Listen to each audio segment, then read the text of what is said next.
A few years ago, I was invited to a dinner party.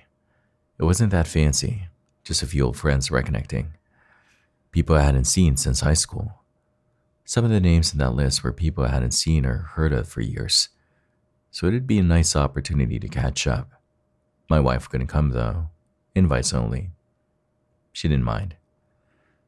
I looked forward to it all week. I dug out my old Tomskog high baseball cap and went through the guest list.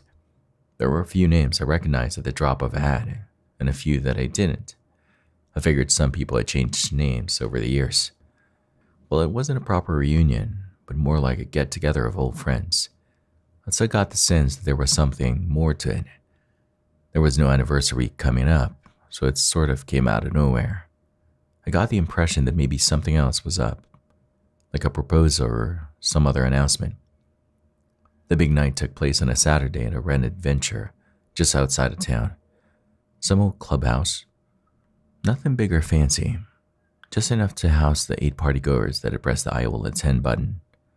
I got there a bit early, dressed up in my favorite jacket, sporting the classic baseball cap. It smelled a bit like mildew, but what the hell. If there ever was a time to wear it, this was it. Rolling up to the house, the first person I ran into was the host herself, Jerry, short for Geraldine. She was the de facto head of the AV club back in high school. The elected president of the club was often missing or off doing their own thing, leaving Jerry to take care of the practicalities. If there was one person I'd bet on to arrange a night like this, it'd be her. She swept me up in a big hug, pulling a little on my baseball cap. "Oh, you bringing out the big guns, huh?" She laughed. "Should have kept my club sweater." "Gotta represent the Togs," the stupid name we used for the locals. It was still around. Over time, the others dropped in. Nellie, the overachiever, Oliver, or Ole, who was on the student council, Chris and Corey, the twins, Omar, who didn't move in until the final year but instantly made himself part of the group. Finally, we just waited for Tess. It was getting late, so we figured she could catch up later. We had a couple of drinks and got snacking on some appetizers. Jerry had arranged for a catered meal. It didn't take long for us to fall back into our old roles, finding our way back to each other like we'd never left. There was a saying that the better you know someone, the less you need to talk to them. It really is true. It was just a matter of minutes before we were right back to where we left things all those years ago. But Tess was a no-show. I figured she'd run into some sort of last-minute issue. But Jerry wasn't convinced. If anything, Jerry was being a bit strange about it, avoidant. Halfway through the main course, Nellie checked her phone. She fell silent all of a sudden. It was hard to tell since everyone else was laughing and chatting about it. But I saw her lift her hand to her mouth, and her eyes stopped blinking. She'd seen something shocking. I gently elbowed Omar next to me, who noticed the same thing. Once the two of us quieted down, so did the others. It didn't take long for the entire table to notice. Nellie looked up at us. There's been an accident. I think this is not." She sniffled, putting down her phone. She buried her face in her hands, trying her best to hold back the tears. Everyone picked up their phones, trying to see if what she'd said was true, checking local news, social media, anything. But I kept my eyes on Jerry. She was unusually quiet about this. It didn't take long for the room to devolve. Nellie was openly weeping. Ole just went pale, staring into the wall. Chris and Corey started arguing about the details, as they differed from one source to the next. Omar just shook his head, over and over, trying to convince himself it wasn't true. But of course, it was. Turns out Tess had some kind of aneurysm earlier that day, out like a light the moment she sat down in her car. Completely unavoidable and undetectable. It just took some time for people to notice, since it looked like someone just sitting in their car, But Jerry just sat there, sipping her wine. She didn't look at her phone, and she didn't join the conversation. There was a shake to her hand, like she was suddenly nervous. I wanted to pull her aside and ask her about it, but there was no space. People were talking over one another, calling out, demanding my attention. All the while, Jerry didn't move a muscle, and the power went out. It went completely dark. For a moment, all I could see were faces lit up by smartphone screens, like ghastly apparitions. I joined in, and so did Jerry. The discussion just died as we all looked at one another. At some point, someone turned their phone towards the table, as if looking for something. As the light panned across the room, we all noticed in unison a shape. It was only there for a fraction of a second. Something tall, dark, and spectral. Arms that reached all the way to the floor. Something sickly thin and black as oil. There was a shrill screech, like the cables inside the walls were burning, screaming for help. This high-pitched burn, something overloading, bathing the room in a smell of burnt plastic and gypsum. In the blink of an eye, the power returned, and with it, the dark disappeared. The room erupted. Nellie was on her feet, backing away from the table. Ole crouched down. The twins just stood up, looking lost. Omar just froze, not knowing what to do. But my eyes landed on Jerry and what she was doing. She just sat there, staring at the space where the dark thing had stood. As the room fell silent, I caught her attention. "What's going on?" I wheezed. What was that?" Jerry shook her head. As the rest of the room turned their attention to her, she began stuttering. Her eyes shifted from one to the next until she finally gave in. It's hard to explain." So now we got the real story. It started a couple months ago. It started with a woman named Gwen. She had been an acquaintance at best, someone that most of the group hadn't interacted much with. She was part of another clique in a way, and there wasn't much crossover between the groups. She had suddenly passed, leaving some former classmates devastated. Tess had heard about it somewhere in her social peripheral. One post in particular had stood out. In one of the memorial comment sections, someone mentioned she knew this was coming. She'd seen the specter of death, she told me, and I think she was at peace. After that, there'd been 2 more deaths, a man and a woman, both dropping dead within a month of one another. Again, vague hints to seeing something and a specter. But this time, Tess knew them a little better. In fact, she talked to one of them just weeks ahead of their death. 2 things became apparent. 1, that they were being followed by something. 2, that they knew their time was running short. By that 3rd death, Tess figured it was no longer a coincidence. Their old friends were dropping like flies. She reached out to Jerry to kind of get the gang together to talk about it, but only days ahead of the reunion, she started to see the specter herself. She wanted us to go ahead, with or without her, said Jerry. She knew this would happen. "So, what does it mean?" Nellie asked. "We all saw it. Are we all next?" Jerry just shook her head as the questions rained. "What the hell is that?" yelled Corey. "Were you gonna tell us?" Chris joined in. Question after question after question. Finally, Jerry just slumped into her chair, still shaking her head. "I don't know," she repeated over and over. I just don't know." Ole was the first to react. He headed for the door. "I'm getting the fuck out of here," he yelled. Fuck this. The moment he opened the door, the power was cut again. My phone was glowing hot in my hand, overloaded by static electricity. All the illuminated faces flickered as our phones struggled to stay alive. In the vague flicker from our phone screens, I only caught a glimpse of it. A figure so tall we couldn't see the head as it loomed outside the door. An impossibly long arm reached in. Ole just screamed, devolving into a series of ever-repeating no-no-nos, until he was silenced. It took longer for the lights to return now. When they did, Ole was curled up on the floor like a dying bug, face frozen in surprise and horror.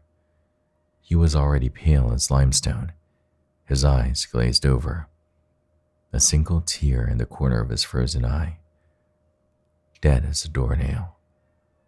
The room erupted into panic. Jerry screamed at them to stop. The twins headed for the back door, only for the lights to go out again. I could hear a bulb pop from the fridge, and I could smell something burning. The scene played out as if through a strobe light, as light bulbs struggled to come back to life. Little snapshots of chaos burned into my retinas. Chris dropped immediately in the doorway. Corey made it all the way back to the dinner table before he collapsed, an impossibly long arm touching the back of his head. He fell haphazardly forward, breaking the two legs at the short end of the table. He pulled down most of the tablecloth, along with the plates and glasses. Carefully prepared mimosas and half-drunk wine bottles spilled onto the floor, mixing with froth and dust. He was dead before he hit the ground. Omar panicked, but Nellie managed to hold him back. Jerry was hiding in the corner. I was just standing there like a deer in headlights, trying to remember how to breathe. I had never been the one with a fight or flight instinct. I froze. I froze completely. It took 2 minutes for the first light to come back up. Longest 2 minutes of my life. The room was a mess, and we were all too scared to move, like we could be stepping on a landmine. We looked at one another, everyone thinking the same thing. What the hell was this? And why were we being targeted? Jerry, you have to know something, said Nellie. You just gotta. Please. That's why Tess wanted this. So we could figure it out together. So we have something in common, right? Is it that we all turned 30 last year? I'm a year older than you, Omar said, shaking his head. It can be that. Do we all just have some sickness? Asked Jerry. Like a genetic thing. Nellie shook her head. I have to do regular checkups for work, she said. I got a clean bill. We went through a checklist of things, trying to figure out an answer to why us. It was the only thing we could do. Our phones were dead, and no one dared to leave. We just stood there, our thoughts running away from us at the speed of panic. It didn't make sense. We were different genders, backgrounds, ethnicities, and religions. We had different occupations, aspirations, hopes, and dreams. For all intents and purposes, we were wildly different people. The only thing tying us together was our association with one another and our shared time at Tomskog High. At one point, we'd all curled up against the walls. I hugged my knees close to my chest. I couldn't look at Jerry without my eyes crossing paths with Corey's body, curled up like a dead bug, fingers twisted and turned in a painful final expression. I opted to just not look at her, instead speaking generally to the room. So, that's it then, I said. There's no reason. We're just fucked. We try to leave and we're fucked. That can't be it, said Omar. Then why wait? Why not just kill us? None of this makes sense, muttered Nellie, shaking her head. Why now? That was a good question. We considered what had been going on in our lives lately. I mentioned moving into a new house with my wife, who'd started a new job as a realtor. Nellie talked about accepting a position in Minneapolis. Omar was moving to South Dakota to be with his sick mother. Jerry had been working remotely for a company in Dallas for years, and only recently they decided to enforce a return to office policy. There were no obvious patterns. Relationships, families, jobs, it all looked very different. Omar tried a different approach. Maybe it's more practical, he said. Maybe we have to leave as a group. Why? I don't know. I don't even know what it is. So let's look at it rather than us. Let's look at what it's doing, I said. It's keeping us here. It wants us to be here. We're safe now, right? We all looked around as if to make a point. We were indeed safe. For now. But despite it all, no matter how much logic we tried to apply to it, I couldn't wrap my brain around what we'd been looking at. Some kind of otherworldly entity tearing through us without any kind of retaliation. Or maybe there was. Nellie argued that we should attack it. We'd seen it, so it was some kind of physical entity. It had a shape, a form. That in itself should mean that it could be destroyed. Slowly getting off the floor, we looked at what we had. A few broken table legs as clubs. Jerry figured we could try using salt, as it was supposed to have some sort of supernatural properties and non-worldly entities. Omar figured trying a cross wouldn't hurt. We armed ourselves to the best of our abilities, figuring we would try something as a group. If it really was a physical entity, that meant it was constrained by its own properties, meaning it couldn't catch all of us at once. So instead of moving as a pile of pigs to the slaughter, we would spread out, scattering to the wind. It was risky, but it was all we got. Omar positioned himself at the front door with a table leg. Jerry got the back door with a frying pan. Nellie and I took windows on the opposite sides of the room. She armed with another table leg while I used a roast pan as a shield and a kitchen knife. We reviewed the plan again. We would go on 5, heading in different directions. Once out, we would be calling for help. If confronted by the entity, we would be using what we had to force it back just enough to run. We hadn't seen it move much, so maybe it wasn't that fast. It was a risky, stupid plan. We were desperate. Nellie counted down from 5. I held my hand on the window, watching the others follow suit. As the countdown continued, I could feel the strength in my arm wane, like everything in me just wanted not to run, but to crawl into a corner and just wait.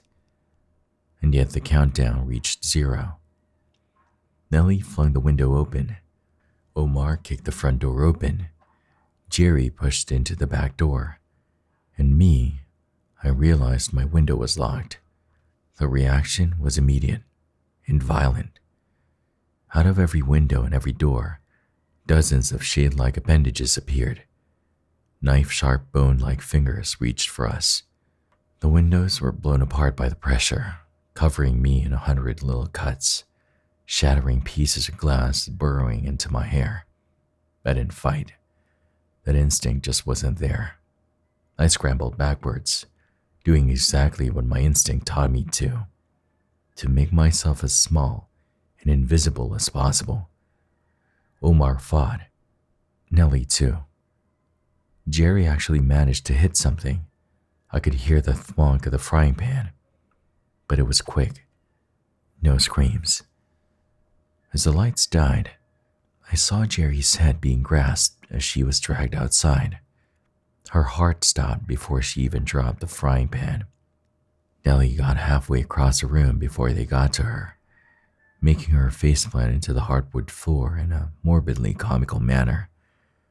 An entire life snuffed out, ending with an embarrassing self-inflicted nothing. Omar just stood there as one of the things loomed over him. It reached for him, and he did nothing. It was calm, collected, even reverent in a way. But as what looked like a thumb approached his forehead, he started shaking his head. "No," he pleaded. "No, I can't. Not like this." And with that, he fell to the floor. Empty. They made no sound. Dozens upon dozens of specters spooled into the room, surrounding me. I wanted to scream, but my breath was stuck in my throat. I couldn't believe what I was seeing. It was so far from the world I knew that it started to feel like a bad dream. It simply couldn't be, well, and truly real. But feeling that cold hardwood floor against my cheek made me think differently. I looked up, only to see one of the specters looming over me, so tall that its head cut through the ceiling. It reached for me, a thumb-like appendage reaching for my forehead. And in that moment, it spoke to me. Less of a voice, and more of a series of impressions. It's hard to explain. It showed me flashes of life, me settling down with my wife, growing little blue sunflowers in the backyard, having kids, growing old, and dying on a park bench near Frog Lake, never leaving the little Minnesota town where I'd grown up. A long, peaceful, and uneventful life. Little spots of sunshine and joy along a great path, one I'd willingly bind myself to. But then it showed me something else, a different world, full of dark shapes in an endless desert of black sand. There I wandered as another faceless thing, saying nothing, doing nothing, and there was no end. Burning hellscapes where my flesh was reforming as fast as it melted from my bones in a perpetual cycle of pain. In another place, I was stuck in an empty, starless void, where my being was spread among dying stars, eternally drifting. In another, I was floating on a sensationless ocean, staring up at a night sky, where a single red eye, the size of a moon, stared back. I was a consciousness bound to stages of life I could never break free from. It was an invitation. They were asking me to stay here, there, and forever. That's what had killed the others. They had wanted to leave. I finally understood. I wasn't running. I wasn't leaving. I was staying in this town, while the others had been eager to settle elsewhere. But this invitation wasn't just about me and the here and now. This was about an endless multitude of existences waiting to happen, one where an end was not promised, a perpetual me, bound to whatever form necessary. Like them, like all of them. I could feel myself shaking my head into a no. I could feel my tongue licking the roof of my mouth, looking to push that N, but I couldn't. I froze. "Yes," I cried. "Yes, of course." A cold thumb touched me, as if drawing an invisible mark across my forehead, and that was it. One by one, they left. They'd gained what they came for, a recruit. Someone to stay with them, to join their group at an unfathomable cost. The final one left with a breeze, knocking over my Tomscock high baseball cap, home of the Togs. I just stood there, alone, Contorted remains of people I used to know littered the floor. Husks.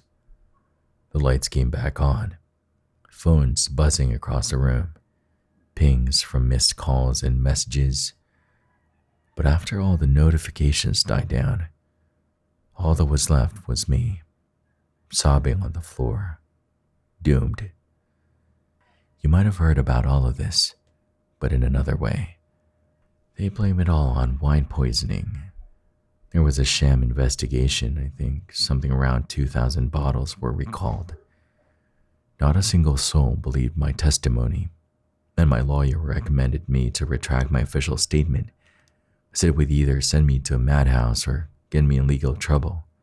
Perjury, maybe. Instead, I said that I simply didn't drink any wine, that I had settled for a beer. That in itself was a lie, but everyone was willing to believe it. Perhaps they all knew there was more to it. Perhaps they didn't care. A few years down the line now, I have 2 daughters. I have a nice job. My wife and I get along well, caring for the house together. It is a good life. But I can't help but to get that nagging feeling that I've doomed myself, that there is something waiting for me that I can't come back from, that maybe, at the end of all this, I am the one getting the raw deal, and not the shriveled up corpses that I left behind in that clubhouse. They say that you never really leave the small town life, that it follows you through your life, one way or another. I never thought it'd be this literal.